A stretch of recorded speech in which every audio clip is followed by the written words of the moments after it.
নমস্কার বন্ধুরা, আজকের রেসিপি হচ্ছে ইলিশ মাছের পাতুরি। তো আমি ইলিশ মাছগুলো নুন হলুদ মাখিয়ে আমি রেখে দিয়েছি। তারপরে আমি মিক্সির জারের মধ্যে নিয়েছি হচ্ছে সর্ষে, কাঁচা লঙ্কা ও পোস্ত। তারপরে আমি এটা পেস্ট করে নেব। তারপরে পেস্ট করে আমি একটা বাটির মধ্যে এটা ঢেলে নেব। তারপরে আমি এটা ঢেলে নেওয়ার পরে আমি এর মধ্যে আমি একটু টক দই ফেটিয়ে তার মধ্যে আমি দিয়ে দিয়েছি। তারপরে এটা আমি মিশিয়ে নেব, টক দই, সর্ষে, পোস্ত, কাঁচা লঙ্কা একসাথে মিশিয়ে নিয়ে তারপরে এর মধ্যে আমি হলুদ, নুন, কাশ্মীরি লঙ্কার গুঁড়ো ও সর্ষের তেল দিয়ে আমি এটা ভালো করে আবারও একটু ফেটিয়ে নেব। ভালো করে ফেটিয়ে নিয়ে আমি যে ইলিশ মাছগুলো নুন হলুদ মাখিয়ে রেখেছিলাম সেই ইলিশ মাছগুলো আমি এর মধ্যে দিয়ে দেব।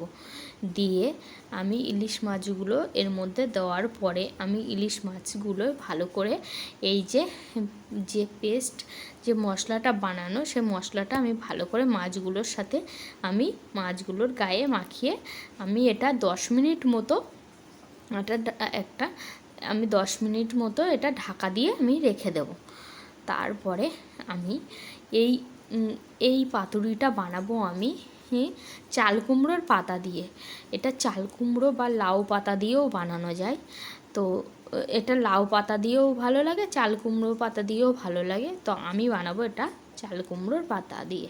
তারপরে আমি এর মাছের উপরে একটু গোলমরিচের গুঁড়ো দিয়ে দিয়েছি, যাতে একটু এর কাঁচা গন্ধটা যাতে না লাগে তার জন্য।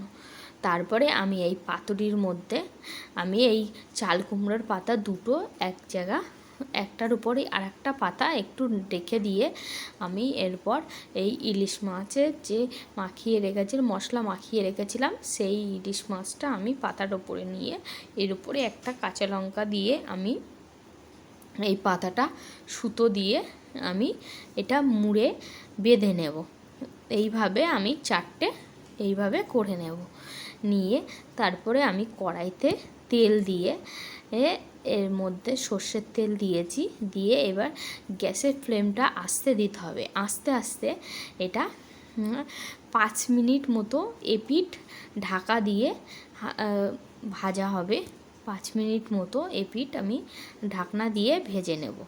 তারপরে ভাজা হয়ে গেলে 5 মিনিট মতো ভাজা হয়ে গেলে তারপরে আমি এটা উল্টে দেব। উল্টে দিয়ে আর বাদবাকি আর এক পিঠ আমি 5 মিনিট মতো ঢাকা দিয়ে ভেজে নেব। তারপরে আমি 10 মিনিট মতো এটা গ্যাসের ফ্লেমটা লো করে আমি এটা ভেজে নিয়েছি। তারপরে আমার রেডি হয়ে গেছে পাতুরি। তারপরে দেখো বন্ধুরা, আমি এটা দেখছি যাতে এই মাছটা দেখো একেবারে সিদ্ধ হয়ে গেছে, কিন্তু সিদ্ধ হয়ে গেছে। তো আমার রেসিপি রেডি। তো এইভাবে একবার ইলিশ মাছের পাতুরি বানিয়ে খেয়ে দেখবে, বেশ ভালো লাগে। টাটা বন্ধুরা, বাই বাই।